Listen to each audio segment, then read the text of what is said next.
Bonjour à toutes et à tous, ravi de vous retrouver désormais chaque vendredi en bonus au format chef d'entreprise sur le podcast Chef. Il y a ce petit bonus, ouvrir un restaurant.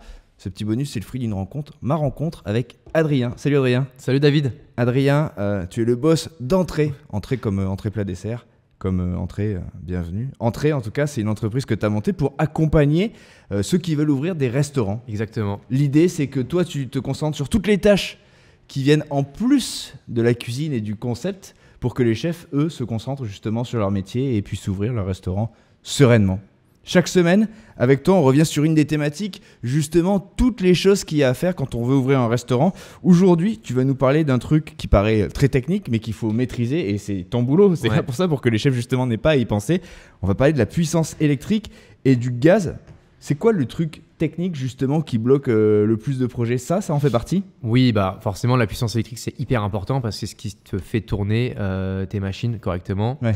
C'est basique, mais on n'y pense pas forcément, en fait, Oui. quand on ouvre un resto. Ouais, c'est assez pointilleux.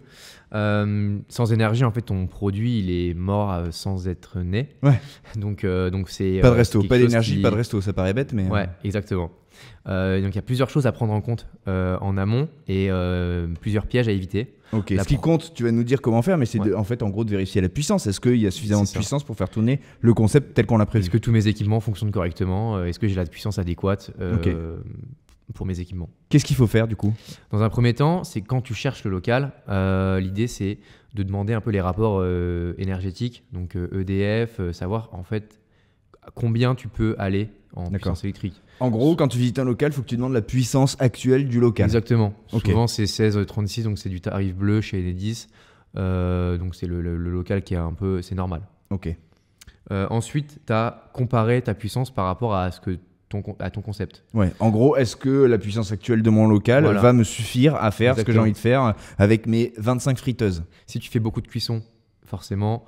des équipements, c'est des équipements qui sont lourds, qui demandent de l'énergie, qui demandent de la puissance énergétique. Ouais. Donc faire un mini bilan puissance, c'est-à-dire lister les équipements que tu as, voir leur consommation énergétique et faire une vulgaire addition. Donc toi, par exemple, avec les restaurateurs, tu interviens là-dessus. Quand ils ont leur concept et tout, tu leur dis alors tu vas avoir besoin d'un four, d'une friteuse, d'un truc, et tu calcules en fait toute la puissance qui va être nécessaire. Ouais, bah, par exemple, pour un concept de poulet frit, on n'avait vraiment aucune idée de quel équipement se fournir. Ouais. Et en fait, on a listé, on doit faire du poulet frit, donc friteuse, on doit avoir un four, ok, et à la fin, tu fais une vulgaire addition de tous tes équipements qui consomment de l'énergie, et tu vois si tu es dans les clous ou non par rapport à ton local. À la puissance, ok. Est-ce qu'il y a d'autres choses à prendre en compte, à faire?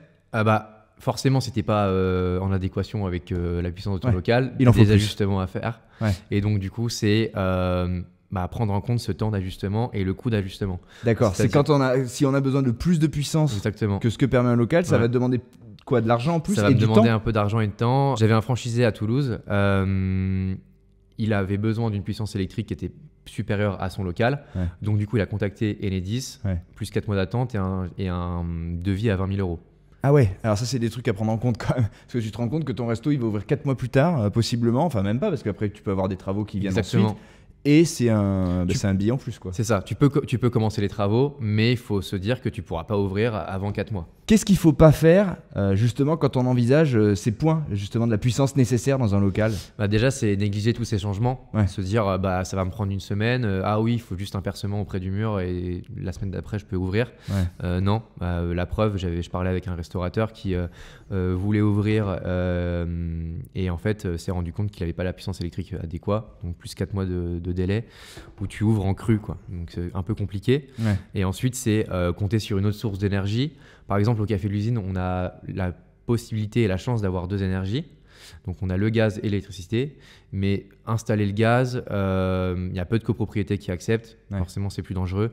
Donc du coup, faut pas se reposer là-dessus. Si tu l'as, c'est bien. Sinon, pense pas à le mettre en place. Ok, il faut se considérer ça comme un bonus, mais pas se dire ok, ça peut reposer là-dessus. Et si l'électricité, nanana, j'ai du gaz. Et puis voilà. Non. En gros, ce qu'on voit, c'est que ça peut être une tannée cette histoire si on n'y pense pas avant. En fait, c'est un petit sujet, mais qui demande beaucoup de choses à préparer en amont. Donc l'idée, c'est si tu es au courant et au fait de tout, normalement, tu ouvriras sereinement. Mais donc l'énergie, c'est un sujet à prendre en compte et à prendre au sérieux. En fait, c'est un petit sujet, mais si on n'y pense pas à l'amont, ça peut foutre un truc, ça peut mettre un bazar pas possible, quoi. Exactement. Un bazar pas possible. Et c'est là que tu interviens. Merci Adrien. Merci à vous. On se retrouve chaque vendredi pour ce petit bonus au podcast Chef d'entreprise. Ça s'appelle Ouvrir un restaurant. Adrien, toi, tu t'occupes de tout ça. Tu es notre expert et on se retrouve du coup la semaine prochaine. Yes, à la semaine prochaine. Merci.